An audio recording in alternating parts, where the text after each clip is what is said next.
Vamos a la parte mural, que no es que que sean campos diferentes, sino que todo se desarrolla al mismo tiempo. En 2011, que es a la misma vez que empiezo a trabajar con esos primeros estudios de mi abuela, yo es verdad que de adolescente pintaba graffiti, entonces alguna valla que otra salté, me iba con mis colegas a probar los sprays por ahí en lugares correctos y otros que no. Y digamos que cuando empiezo en el estudio a trabajar con esta temática, de alguna manera me las quiero llevar a la calle también. Pero claro, la cosa era, en Écija no puedo, quiero hacer algo y ya los vecinos llaman a la policía, me vienen a buscar. Y no sé por qué, porque quizás lo estoy entendiendo ahora con el tiempo, ¿no? De manera natural y sin estar nada premeditado, me fui a pintar a los cortijos abandonados que rodean mi pueblo, ¿no? Eso luego ha ido creciendo, pero digamos que al final era la única interrupción visual horizontal, arquitectónica, que tengo en la campiña donde vivo, ¿no? Y de alguna manera también con el tiempo lo entendí. Aquí aunaba a uno la memoria de estas mujeres mayores con la historia y la arquitectura del campo andaluz. Pero como os digo, es algo que salió de manera muy natural y que yo he ido entendiendo con el tiempo. Esta es una de las primeras, como veis, hay conexión con las piezas que hemos visto de estudio, de mi abuela en el baño, ¿no? Entonces, ocurren al mismo tiempo, pero siempre pues respetando los tiempos de siembra del campo, cuando me puedo meter. Pero me parece muy interesante también llevármela a estos lugares, porque al final no son el foco, no son las galerías, no son los museos, sino que me estoy llevando a estas mujeres a lugares donde han trabajado, donde han vivido, donde han hecho labores de casa, labores de campo, y que se encuentran, como decía antes, en el extrarradio del extrarradio, que al final estos sitios va a verlo gente o que trabaja por allí cerca, ¿no? Yo estoy pintando y están los agricultores, o gente que me pide las coordenadas, ¿no? Este proyecto yo lo empecé de manera alegal, ¿vale? Entonces, esa parte de los cortijos de los grafitis, de pintar por ahí, pues nació un poco aquí también, sí, continuó un poco aquí, ¿no? Cada vez que me iba a pintar me decía mi madre, bueno, a ver si hoy no me llaman del cuartelillo porque están detenidos. Pero bueno, siempre intentaba ir a acompañar con todos ellos. Los primeros que pintaba, me quedo aquí, los primeros que pintaba eran más chiquitos que este. Aquí, como veis, son dos plantas largas. Y los primeros eran en blanco y negro, con spray. ¿Por qué? Porque yo venía del spray, porque yo estaba estudiando la carrera, mi economía era la que era.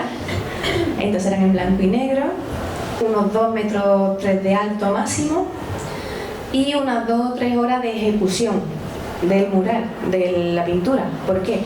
Porque era el tiempo que yo tenía estimado que tenía para llegar, pintar, irme, sin que vinieran agricultores o los que cuidan el campo a echarme de allí. En muchos han llegado, yo he estado pintando. Hay algo, no sé qué pasa en la gente, que el spray genera un cierto rechazo. ¿Qué pasa? Que yo pasé inmediatamente del spray a los rodillos, las brochas, la pintura plástica de pintar las casas.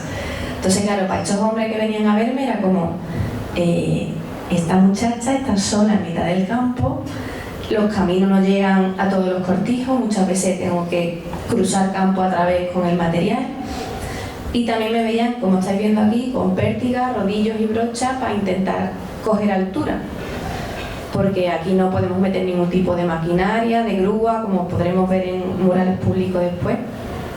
Aquí trabajamos con pértigas, como veis, la de la izquierda es una pértiga de 2 metros extendida a 4, y en la derecha tengo unidas 2 pértigas, una de 2 metros extendida a 4, más la de abajo, más mi 1,60 m, que no es mucho, pero va a ser.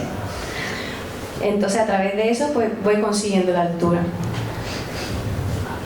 ¿Qué pasa? Que aunque el proyecto empieza de manera legal, en este momento lo que había por internet era Fotolog, que era como antes de Facebook, Twitter y no, 20 y no sé cuántas cosas más. Entonces un periodista vio en ese fotolog algunos de esos primeros murales que yo pinté y tuvo mucha repercusión mediática de repente. Salió en todos los periódicos nacionales, en tele, en todos lados. Eso que hizo que de alguna manera también yo tuviera más facilidades a la hora de ir a pintar estos cortijos. Entonces ya yo era amiga de todos los agricultores de mi zona, de todos los que cuidaban todo aquello. ¿Qué me permitió eso?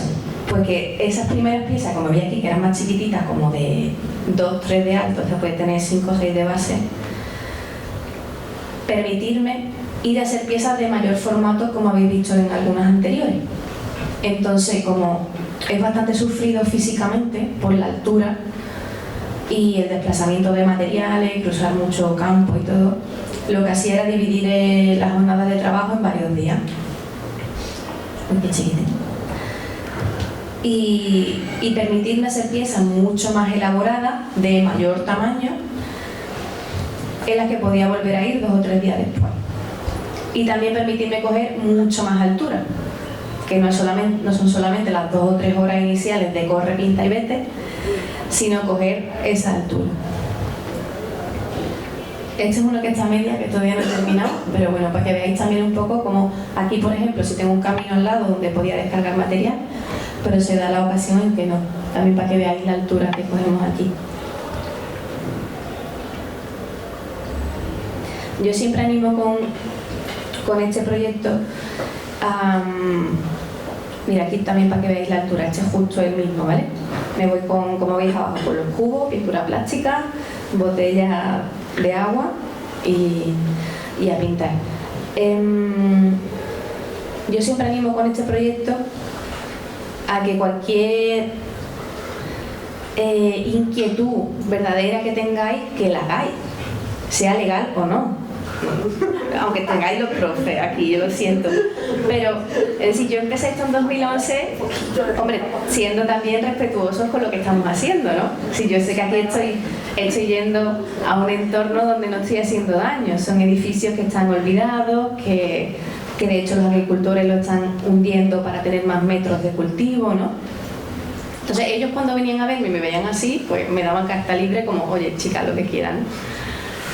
Pero con esto quiero decir que si tenemos ese cuidado ético y respetuoso con lo que estamos haciendo, que si tenéis de verdad una inquietud, que la continuéis y la hagáis. Yo aquí empecé con presupuesto cero, blanco y negro, luego los excedentes de pintura de material que tenía del mural público ya contratada, pues lo que me quedaba me lo llevaba para pintar los murales, ¿no?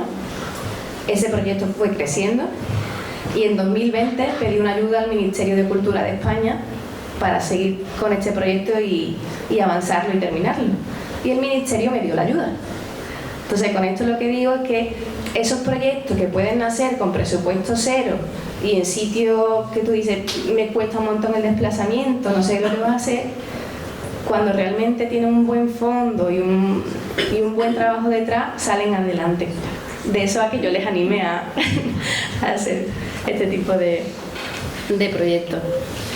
Hay algo muy bueno de la parte de los cortijos que a mí me genera esa adrenalina también, y es que yo allí no controlo el soporte. Yo cuando llego, es decir, primero documento el edificio al completo, veo que paredes están en mejor estado y que no, la orientación de la pared es muy importante. Esa documentación de las paredes me la llevo al estudio y allí trato de como casar, ¿no?, esas mujeres con esas historias con las paredes o el resto de paredes que yo tengo. Esta que está pintada aquí no es que se haya caído, yo pinté sobre la pared que tenía, pero quería jugar con esa idea de que ella había perdido parte del rostro. Cuando llego a estos sitios también, es verdad que aquí, por ejemplo, yo no me preocupo de que el material sea de muy buena calidad. ¿Por qué? Porque la idea del proyecto y del mural en sí es que eso va a tener un deterioro con el paso del tiempo, de la lluvia, ¿no?, la meteorología, de todo. De que el propio edificio ya está en un deterioro muy grande, pero para mí está lleno de belleza, de esa misma belleza que veo en todas estas mujeres, ¿no? Entonces esa forma de unirlas para mí es muy importante. cuando las pinto, yo voy pasando a los meses, al año, según me va permitiendo el tiempo, para ir documentando ese deterioro del mural, ¿vale? No solo de la propia pintura, sino del edificio. Puede ser que la pintura se mantenga, pero que el edificio se venga abajo. Hay muchas que se le van cayendo trozos o se van apagando muchas. Estas fotos del inicio, ahora mismo, esta pieza es casi fantasmagórica, ¿no? El color también se deteriora mucho. Cuando tengo ya esta alianza, no, ya soy aliada de los dueños y los propietarios de más de 30 cortijos que he pintado, como decía, crecen en tamaño, ¿no? Como este. Y también me permite, digamos, empezar a incluir esos huecos de la arquitectura en los propios cuerpos. Y aquí me parecía muy interesante como mantener esa ventana en el pecho a modo poético, ¿no? de ventana, de corazón y de esa unión con la historia de cada una de ellas. Y creo que es de las únicas casi que está como de vista cenital, ¿no? que está ya recostada. Aquí también. Aquí la quería recostada porque, digamos, este cortijo está cerca de Marchena. Está toda completamente rodeada de olivos. Me parecía muy bonita la imagen de ella desde lejos, como recostada en ese campo de olivos, ¿no? Imagino que pensaréis también que cómo me llevo la escala, ¿no? El tamaño de las pinturas aquí a estos edificios. Veremos una forma de hacerlo en el mural público después, pero aquí en los cortijos, digamos que cuando documento esa pared ya tiene, digamos, grietas, imperfecciones, agujeros, ventanas, muchas referencias para mí. ¿Qué hago? Fotografío esa pared. En el estudio tengo mi boceto. Cuando los monto, ¿no? Lo que hago es, con Photoshop, hacer una transparencia del boceto sobre la pared. ¿Qué me permite eso? Ver por dónde va coincidiendo el dibujo con respecto a todos esos accidentes arquitectónicos que tengo sobre la pared. Es como jugar al barco hundido, un poco. Entonces, como, mira, pues la oreja le coincide por este trozo de pared que falta, la barbilla le coincide por esta ventana que está por aquí, ¿no? Entonces eso me va ayudando a dimensionar el dibujo en la pared. Esta es una excepción que os he incluido aquí, es la puerta, aquí, si lo veis aquí en chiquitito a la izquierda, encima de la puerta, queda un trocito de pared muy pequeñito. Y a mí me recordaban a esos números que tenemos siempre encima de la puerta, ¿no? Y lo que hice fue encolar una pieza de estudio de témpera sobre papel sobre esa pared. Sabía que esto o lo iban a robar o se iba a caer porque al final era papel encolado. Y que no se ve, es decir, los edificios son muy grandes, las pinturas están hechas para ser vistas en el campo desde lejos. Pero aquí me gustaba esa parte de, oye, quien se acerque, pues que descubra algo más, ¿no? Ya sé que el terreno es complicado. Aquí algún otro, este es de Morón de las Fronteras. Actualmente eso ya son como más de 30 cortijos que cruzan toda la provincia de Sevilla y Córdoba, así como una vía láctea. Y como veis, siempre la importancia de adaptar la imagen al formato. Luego en el mural público veremos la importancia del entorno también, pero aquí, por ejemplo, era la torre. En este momento tenía yo mis permisos para pintar, que me permitió pues elevarme mucho más en altura. Una pared muy compleja porque era muy porosa. Hay zonas que están trabajadas, que yo digo, esto es Altamira, como el pincel súper mojado y casi haciendo el tampón, ¿no? sobre la pared para que fuera absorbiendo. Aquí veis mismo el entorno. Hay un punto también importante cuando de repente por redes alguien me etiqueta, y es que el Club Paramotor de Écija empezó a hacer fotografías de los cortijos desde el aire. Y a mí me impresionó mucho porque, claro, yo los trabajo a 1 metro de la pared, ¿no? Siempre desde abajo. Y cuando me pasaron estas fotografías, para mí era como ver maquetas de mis pinturas sobre esos edificios. Entonces de repente me cambiaba el punto de vista y ya nos hemos aliado y le voy pasando ubicación y van yendo a documentarme. Esta es una antigua escuela, yo lo generalizo en Cortijo, pero hay Cortijo, Hacienda, Lagares, esto fue una antigua escuela.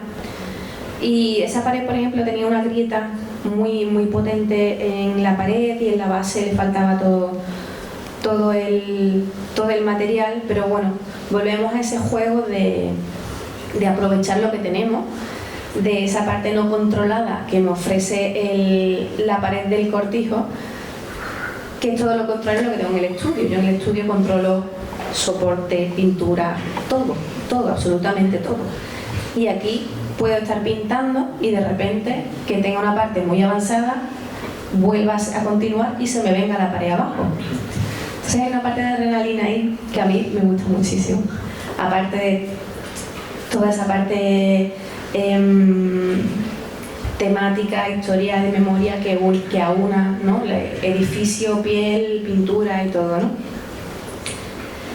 Y bueno, digamos que cuando tiene tanta repercusión mediática el Cortijo y yo a la vez sigo con mi trabajo de estudio, pues empiezan a llamarme de ayuntamientos y de festivales de arte, ya con contratación, con una pared bien preparada, con grúas, con materiales bien, con todo, ¿no? Para pintar en su ciudad, en sus pueblos, en sus calles. Hay algo, aparte de la adrenalina, ahora veremos tamaños muy grandes, ¿no? Esto puede tener como 3 de alto, no sé si 15 bases aproximadamente. Y es que el mural me ofrece formatos de trabajo que yo a lo mejor jamás me plantearía en el estudio. Si yo está aquí en el Carpio. Cuando me llegó yo dije, ¡guau! Menuda liada, un formato súper cinematográfico, muy, muy alargado, que me recordaba cuando yo pintaba graffiti. Digo, pero es que yo no sé si voy a ser capaz de resolver esto. ¿Qué pasa? Que esa es la pared que hay, así que ponte a guerrear con ella y a encontrarle la solución. ¿Qué me dio? Porque me pongo a rebuscar, ¿no? Toda esa información, esos archivos, esos discos duros que tengo de fotografía, de dibujos, de vídeo, con todas las mujeres que documento. Y de repente encontré a esta, que la tenía recostada, dormida en su mesa camilla, y dije, guau, esta se adapta perfectamente al soporte. Y aquí es cuando empecé también a seguir aprendiendo. Aquí imagen, soporte, pared y todo el espacio arquitectónico que tenemos alrededor son importantes y fundamentales. Y se convirtió en uno de mis murales favoritos. Como veis, engancha perfectamente con esas piezas de estudio, de los vestidos de la señora que se metía en la vegetación, ¿no? Aquí desde otro punto de vista. Aquí trabajé sin grúa, desde el suelo, con las pértigas, pero sí que la pared bien preparada y con buenos materiales. Este es un mural que está en Socuéllamos, en Castilla-La Mancha, y no sé de alto cuándo puede tener, quizás como 8 o 10 metros, y sí querían que fuera una imagen sobre la mujer rural. La parte de abajo, por ejemplo, a ellos les preocupaba mucho porque no estaba enfoscada, estaba deteriorada, pero para mí era perfecta porque me unía con mis cortijos. Entonces, ¿qué pasa? Sobre lo que tenemos vamos a aprovecharlo. Entonces, en esa composición lo utilicé de base de campo, arriba continúa el paisaje, y ella, mi madre, me la vestí la coloqué como yo quise, y creo que fue de los primeros grandes retratos que yo me marqué en un mural de contratación. Este está en Iniesta, también en La Mancha, y es la primera colaboración que me hago con otra muralista. Hay algo que me ha enseñado el mural, es ese trabajo en colaboración, ese trabajo en equipo. Digamos que en la facultad, la mayoría de las veces, a lo que te motivan o te incentivan es que tú tienes que hacer tu propio trabajo y casi que eres tú un único Dios creador sin nada más. Y eso no ocurre, eso no es verdad. Es decir, la única manera de crecer es de apoyarnos entre nosotros, igual como decía la Fundación Antonio Gala, entre músicos, literatos y artistas plásticos. Pues aquí pasa igual. Además, uno solo en su estudio no crece, esto es una comunidad. está en la galería, los críticos, los comisarios. Pues el mural a mí me enseñó eso. Y esta fue una colaboración que hice con Marta La Peña, una muralista increíble, ella es de Soria, y ella pinta mucho bodegón y mucho tejido. Y teníamos muchas ganas de hacer algo juntas. Y nos ofrecieron esta pared y dijimos, pues vamos a lanzarnos. Entonces en el mismo sitio, en el mismo pueblo, documentamos fotográficamente, teníamos una idea de lo que queríamos hacer y de eso salió esta pieza. Y ahí trabajamos las dos juntas, sí, misma pared. Paleta hablo de un plástico gigante en el suelo que vamos pisando y sobre el que vamos haciendo nuestras mezclas. Yo, por ejemplo, para los murales trabajo con colores básicos, digamos, como en la paleta de pintor, como blanco, amarillo, un rojo, un tierra y algún azul y negro. Y el magenta, soy una fan del magenta. Y sobre eso, vamos en el plástico grande en el suelo, pues vamos mezclando. Que era muy bonito, que teníamos una paleta gigante, no sé, como medio tablado de para las dos. Y íbamos utilizando una mezcla sobre la otra, nos íbamos pisando. Yo cogía sus pinturas, ella las mías. Sentíamos perfectamente cuando en la pared una estaba más agobiada por una zona y la otra volvía, ¿no? Y la rescataba. Entonces hay una parte ahí de colaboración muy muy bonita que a mí me ha aportado el mural. Este está en Fene, en Galicia. ¿Veis? Como ya voy creciendo en tamaño, aquí no llegamos a hacer un mural de 5 plantas de la noche al día. Yo empecé con los murales chiquititos. Eso te va haciendo tener más confianza y crecer en el formato. Aquí ya nos fuimos a 4 plantas y pico. Y algo fundamental es que a cada sitio que voy me documento allí. No es que yo lleve algo de, yo qué sé, de mi casa, de Écija y lo pinte en Galicia, sino que si voy a Galicia quiero convivir y tener una documentación de dibujo, fotografía, lo que sea, con mujeres de allí, con su propia historia, ¿no? Porque al final yo dejo el mural y yo me voy, pero allí hay gente que va a convivir con ese trabajo durante años. Yo quiero estar también segura de lo que dejo y que eso no sea un cartel publicitario, que eso no sea una pegatina de la que ellos no se sientan que pertenecen, que forman parte. Yo no soy una paracaidista que llega, deja allí su cosita y se va. Entonces allí tengo un muy buen amigo gallego, fotógrafo. Justo yo estando haciendo el mural, él estaba en Santiago y eran las fiestas del traje tradicional, algo similar, no recuerdo. Total, que nos aliamos los dos y él me ofreció la fotografía de esos trajes típicos y esa forma que tienen ellos también de tocar, de hacer ritmo y compás con las conchas. Entonces digamos que, como veis también, estas piezas tienen mucho que ver con esos formatos chiquititos en papel que os he enseñado sobre témpera, sobre papel. Digamos que el foco se va haciendo cada vez más pequeño, los fragmentos van apareciendo, las manos van teniendo cada vez más protagonismo, pero siempre hay un diálogo, un apoyo entre el trabajo de estudio y el mural. Este mural, os iba a decir que es uno de los últimos, pero en verdad ha pasado un año ya y hay mucho más detrás. Está pintado en el Viso del Alcor, en Sevilla, un mural que hice con Diputación de Sevilla, en un antiguo silo. Creo que son 22 metros de alto, 15 bases o algo así, no recuerdo. Cuando me llevaron al Viso para hacer el proyecto, me enseñaron otras paredes y de repente el técnico de cultura me lleva justo al corte de los Alcores, ¿no? Me pone de espalda al pueblo y me dice: te voy a llevar a un sitio que yo siempre he querido hacer algo allí, pero no sé si va a ser posible.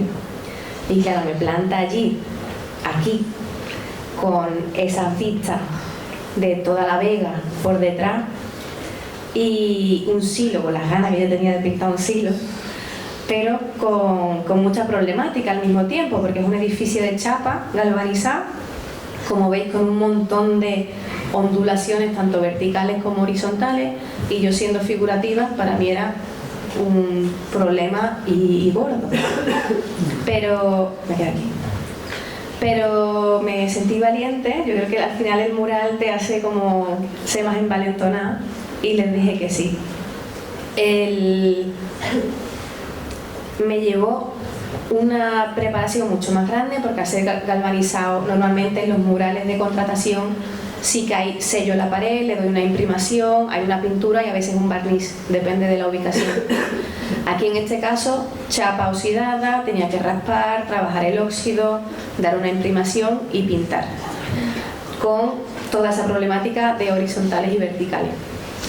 Estando allí igual, me hablaron de la historia del pueblo y de una figura muy importante que allí es la recovera, de las mujeres que hace 50, 60 años pues cogían productos de la huerta, del viso, y se iban a venderlo a Sevilla. Entonces iban en tren, en burro, como podían, ¿no? Iban con esa cesta carga de huevos, de lo que pudieran. Y como que es una figura muy importante para ellos. Entonces quise, como yo trabajando la mujer y la mujer mayor y toda esa memoria e historia que la rodea, hacerlo aquí, en este caso una mujer más joven, porque sí que esas mujeres que iban a hacer esas ventas pues tenían unos 40 años como máximo aproximadamente. Y también me permití la licencia como artista, y porque me apetecía, después de todo lo que me habían contado, de incluir a ese bebé, ¿no? Con esa doble carga que al mismo tiempo suponía como esa venta y esa carga familiar, ¿no? El hecho de por qué iban a vender a Sevilla. Así que nada, me metí en este bichaco y la verdad que muy contenta por los retos superados, ¿no? Las problemáticas superadas. Este es de los primeros que hice internacionales. Los murales, igual que los cuadros, pues no solo trabajo en España, trabajo fuera. Este está en Kosovo. Y la situación, digamos, la forma de trabajar es la misma. Llego, me documento con mujeres de allí, en este caso era la bisabuela de una de las organizadoras, y estoy en ese momento de fragmento de mano y nada, pues por Kosovo también, igual investigando sobre el terreno, pero con el mismo eje central de trabajo. Aquí para que veáis también un poco el entorno y la importancia también de qué gama de color trabajamos en cada sitio. Si yo no puedo llegar a Kosovo y pintar con una gama de color de aquí, porque al final no la van a sentir propia. Entonces, como veis, la gama de color del mural se integra muy bien en todo su entorno. Para mí eso es algo fundamental. Y bueno, por aquí os traigo uno de los últimos de la presentación, no de los últimos que he hecho. Este está en Vigo y es de los... Ah, no, queda alguno más. Bueno, pues de los primeros grandes en los que yo me metí. Son 7 plantas y media, 8, si no recuerdo mal. La primera vez que ya empiezo a trabajar con asistentes, digamos que los murales, depende del tamaño y de la agenda que yo tenga, o voy sola o contrato asistentes. Asistente me refiero a personas que están subidas en la grúa pintando conmigo. Aparte hay un equipo grande de fotografía, vídeo, gestión y todo, ¿no? Y este es el primer grande en el que yo me enfrento, que de este os traigo un vídeo de todo el proceso de trabajo, ¿vale? Que lo vemos después. Este está por Galicia también, es más chiquitito, pero para que veáis también cómo se integra en ese espacio, la forma de integrar también esas ventanas, ¿no? El color, la gama de color, ¿no? Y ese trabajo de manos, pero en este caso con labores gallegas que son tan próximas al metro. Eso que se han intercalado. Este es el mismo de lateral, para que veáis el tamaño. Aquí desde donde está hecha la foto está hecha desde la grúa, ¿vale? Es una circunvalación muy grande que tuvieron que cortar. Por eso fui a pintar en agosto, porque si no era bastante fastidioso. Y aquí, por ejemplo, trabajé con 2 grúas, una de 42 metros y una de 75. ¿Por qué? Porque al triángulo de la izquierda, digamos, como veis debajo hay una hondonada, había una casita muy chiquitita. Entonces la grúa no se podía colocar delante, al que viene el vídeo. No se podía colocar delante. Entonces desde este lateral la grúa no llegaba al final. Entonces yo tenía mi grúa de 42 constantemente, pero durante un solo día me llevaron una grúa de 75, que es con la misma que trabajan en los parques eólicos, con los molinos de viento. Y esa va con chofer, la primera vez que tuve un chofer en grúa.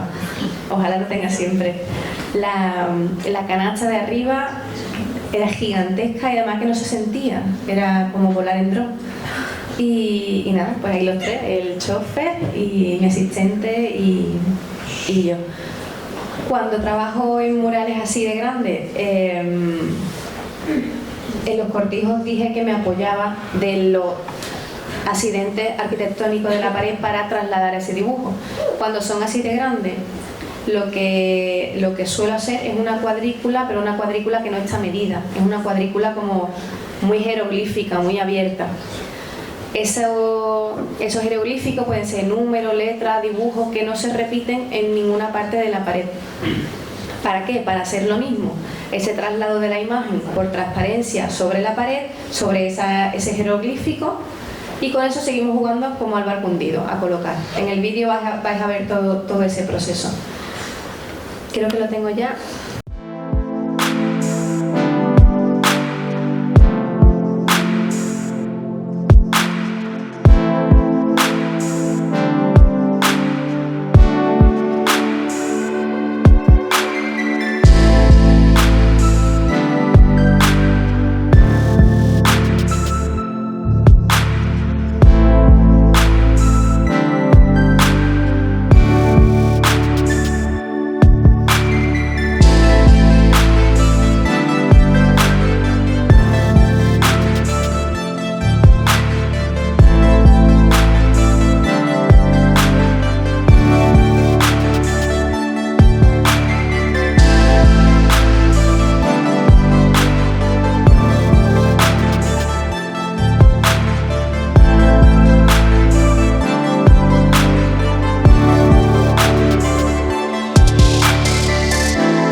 Bueno, aquí para que veáis un poco todo el proceso, ¿no? Lo que explicaba, si habéis visto la cuadrícula, el dibujo, primeras manchas, doble grúa, tamaño, todos los materiales colgados en la grúa, y para que veáis también esa diferencia, ¿no? Con el trabajo de los cortijos, que es un proyecto personal que ahora estoy cerrando y próximamente saldrá el libro de un corto documental, y con esa conexión también tanto de los cortijos como del mural público con el trabajo de estudio.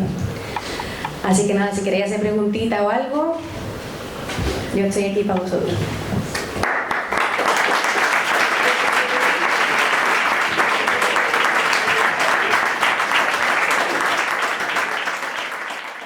¿Cómo resuelven los edificios en los cortijos abandonados cuando se desgrana la pared? Porque esas paredes están súper deterioradas. Claro, hay paredes que se y se cae la pintura. Claro, ahí tengo que tener cuidado, digamos, con la dureza de la brocha y pintar casi que muy licuado, para de alguna manera con la pintura fijar un poco la arena sobre lo que queda de pared, y ya luego ir con mucho tacto depositando la pintura.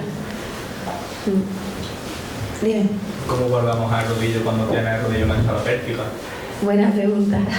Pues a ver, ¿qué sería ahí? A ver si tengo alguna. Claro, cuando yo estoy con la pértiga, a ver aquí, mira, ahí tengo el cubo cerca, ¿no? Pero por ejemplo, cuando estoy con esta pértiga así, el cubo lo tengo que tener a esa misma distancia de la pértiga, ¿vale? Entonces como de ti a mí, más o menos, ¿vale? Arriba pinto, cuando quiero mojar, pues la pértiga baja, mojo donde estás tú, y a la de 1, a la de 2, a la de 3, cojo impulso y vuelvo a subir la pértiga. Entonces no puedo tener el material cerca. Puedo tener cerca si voy haciendo nuevo, pero luego ese cubo de material o de agua, de pintura o de agua, tiene que estar a la misma distancia que tengo de largo la pértiga, digamos. Un esfuerzo físico también, creo. No, físicamente es muy sufrido. Eso no es lo que digo, un esfuerzo físico. Físicamente, aparte de mucho estiramiento y cuidarse y hacer mucho deporte, fisioterapia también de vez en cuando. Claro. Ya me imagino. Dime por allí. Y como has dicho antes que más o menos estabas 2 horas haciendo eso, ¿cuánto tardaba en terminar la obra? Claro, así por ejemplo como esta, en la que ya el dueño me ha presentado 4 cortijos y me da carta libre, esta por ejemplo de este tamaño, tienen como 3 o 4 jornadas y cada jornada de 4 o 5 horas.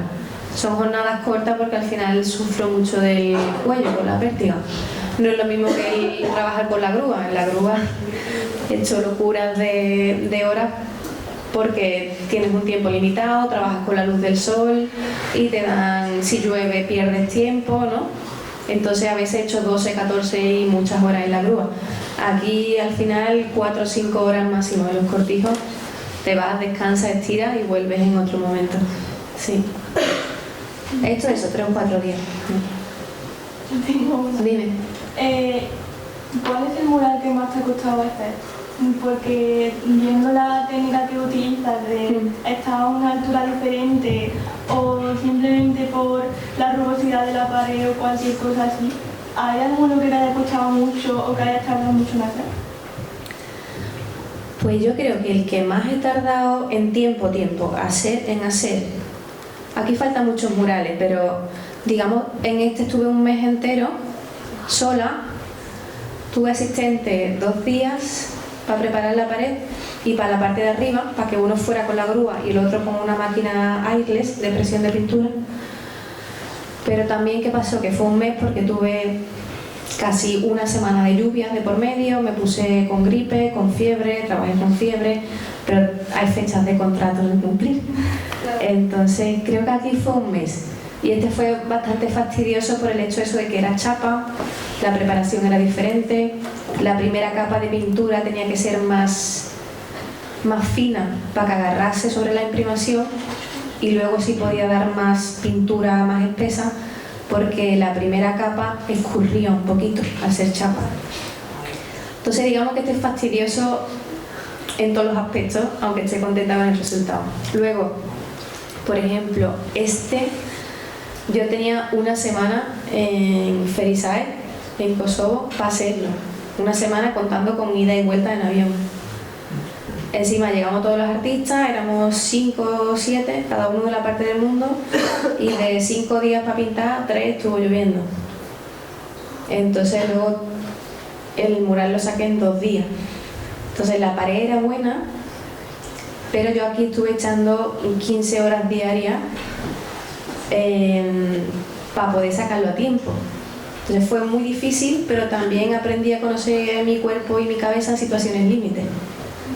Eso fue muy positivo y sí, acabé súper contenta. Y allí yo iba con muchos asistentes de allí de la propia organización, que yo los iba poniendo a rellenar y tal.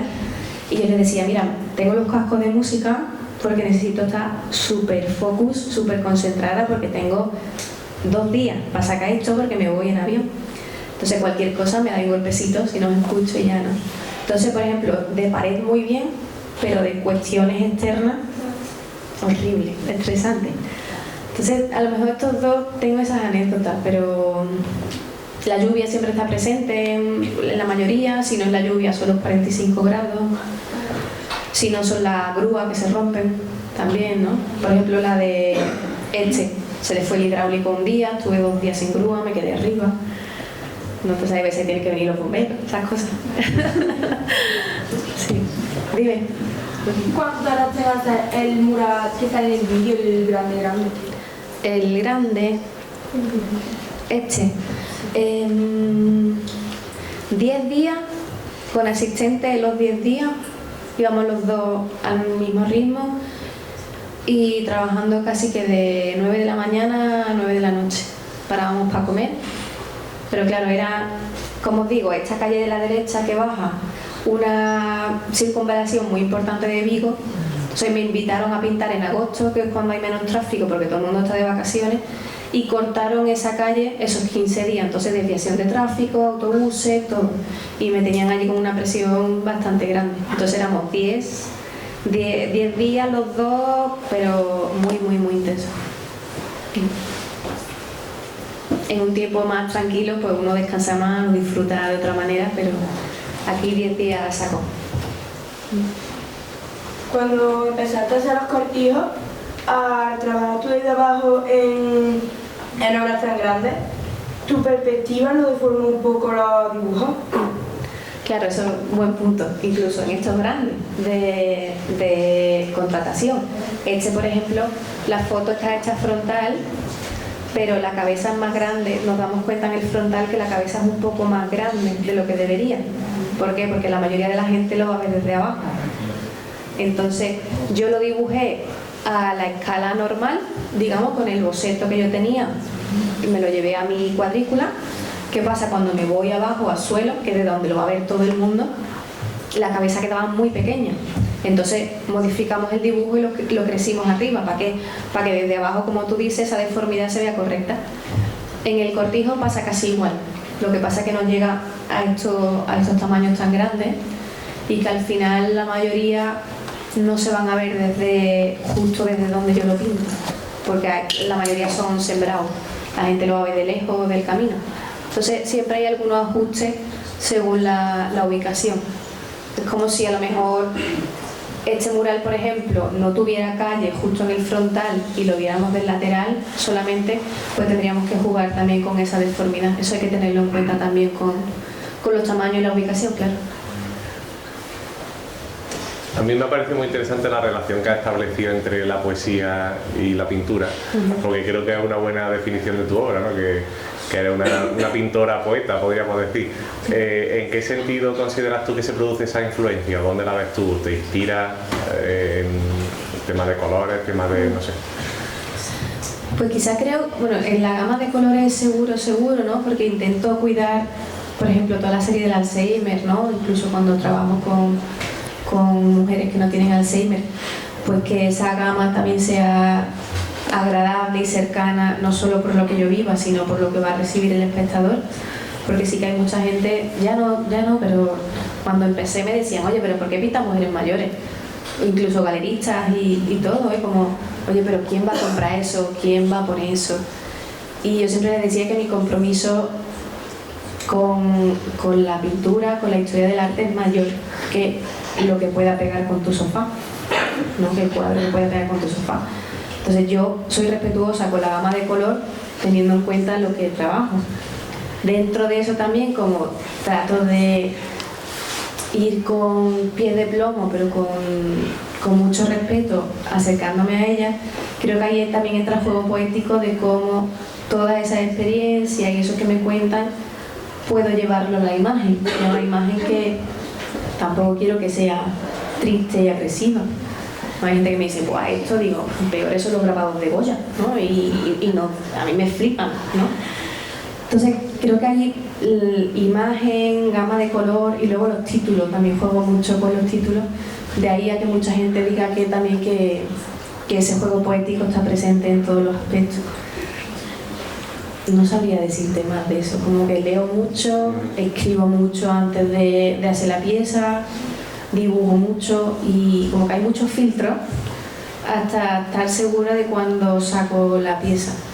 Y a lo mejor el hecho de leer mucha poesía pues también influye mucho, no sé.